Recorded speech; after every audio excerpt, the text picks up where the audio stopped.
একমাত্র আল্লাহর উপর অটুট বিশ্বাস থাকার কারণেই একজন হজযাত্রীর জন্য দুবার বিমান অবতরণ করেন পাইলট।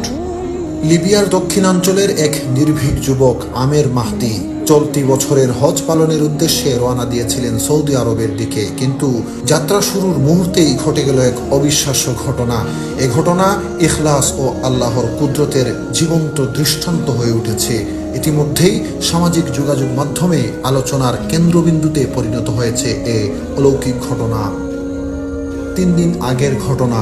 ঘড়ির কাঁটায় ঠিক 12টা, দুপুরের হজ ফ্লাইটের নির্ধারিত সময়।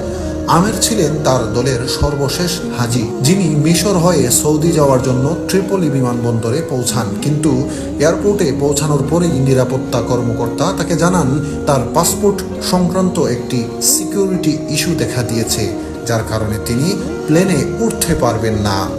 বাকিরা সবাই বোর্ডিং শেষ করে প্লেনে উঠতে থাকেন, আর আমের আল্লাহর উপর বিশ্বাস করে একা বসে থাকেন অজানা এক পরিণতির অপেক্ষায়। এই পরিস্থিতি দেখে এক নিরাপত্তা কর্মকর্তা এসে বলেন, আল্লাহ সবকিছুর উপর কুদরত রাখেন, হয়তো এই হজযাত্রা আপনার কপালে ছিল না। কিন্তু আমের ভয় পাননি, মুখে ছিল দৃঢ় বিশ্বাস।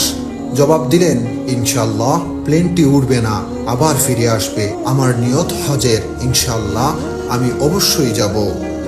তার বিশ্বাসের সঙ্গে জবাব দেওয়ার কিছুক্ষণের মধ্যেই ঘটে গেল প্রথম অলৌকিক ঘটনা। এয়ারপোর্টে ঘোষণা এলো প্লেনটিতে যান্ত্রিক ত্রুটি দেখা দিয়েছে, আর সেটি এখনই ফিরে আসছে। বিমানবন্দরে সবার চোখ এখন উপরে, কিন্তু তাতেও পাইলট আমেরের জন্য দরজা খুলেননি। দ্বিতীয়বারও আমেরকে ছেড়ে প্লেনটি উড়ে গেল। তৃতীয়বার ফেরা প্লেনটি আবারও সমস্যার সম্মুখীন হয়। এবার মৌসুমেই ঝড়ো আবহাওয়ার কারণে প্লেনটি নিরাপদে আবার মাটিতে ফিরে আসে। তখন পাইলট নিজেই বলেন, আল্লাহর কসম, আমি আর বিমান উড়াবো না যতক্ষণ না আমের প্লেনে ওঠেন। অবশেষে প্লেনের দরজা খুলে দেয়া হয় শুধু আমেরের জন্য, আর তিনি উঠে পড়েন সেই বিমানে। সৌদি আরবে পৌঁছে হজ পালনকারী এই যুবক একটি ভিডিও বার্তায় বলেন, আমার আনন্দ ভাষায় প্রকাশযোগ্য নয়। আল্লাহ তার কুদরত দেখিয়েছেন। আল কাহ্হার, যিনি নিয়মও ভেঙে দিতে পারেন। ঘটনাটি কেবল একটি ভ্রমণ কাহিনী নয়, বরং আল্লাহর একটি গুণবাচক নাম আল কাহ্হারের প্রকাশ।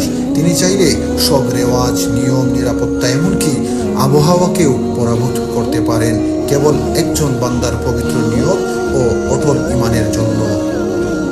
সুপ্রিয় দর্শক, এই ঘটনাটি দেখার পর আপনার কাছে কেমন লেগেছে অবশ্যই কমেন্টে জানাতে ভুলবেন না, এবং ভিডিওটি শেয়ার করে ছড়িয়ে দিন অন্য কেউ দেখার জন্য।